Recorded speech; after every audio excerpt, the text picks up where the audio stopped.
भटली दधिबावन मंदिर में महाप्रभु को लगी है सुवर्ण चिता और विशेष तालबरा। पश्चिम ओडिशा श्रीक्षेत्र भटली दधिबावन मंदिर में आज महाप्रभु को श्रावण मासर अमावास्या दिन सुवर्ण चिता लगी बेश कर आज दिन 12टार लगिला महाप्रभु को विशेष तालबरा।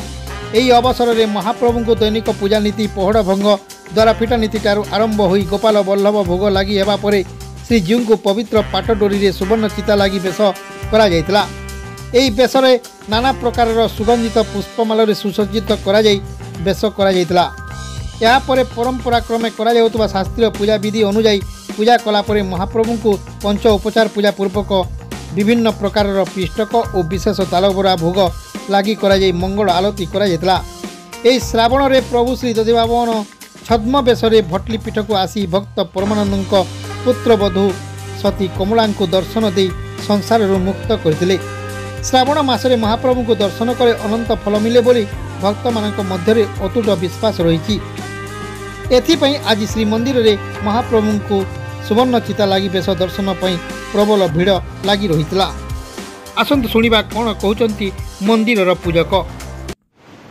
पश्चिम ओडिशा श्रीक्षेत्र भटली दधिबावन मंदिर में 12 मासरे 13 यात्रा अनुष्ठित होती आमर तांकर वेशभूषण माने भी परंपरा क्रम हो आज श्रावण मासर अमावास्या तिथि रे सुवर्ण चिता लगी बेश से होन।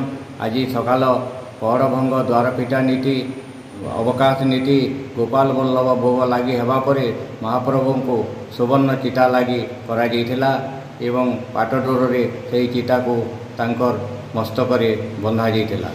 आज तांकर चिता लगी बेश से आमर पूर्व किंवदंती अनुसार आमर श्रावण मासरे भगवान छद्म बेश पीठ को आसिक से साधु मान को सेवा करते बोली लोकंर विश्वास है जे श्रावण मासे भगवान को दर्शन कले अनंत फल मिलसी बोली तांकर अतुट विश्वास थिबारु एई मासरे श्रावण मासरे मंदिर में प्रबल भिड़ भक्तंकर लगी रही।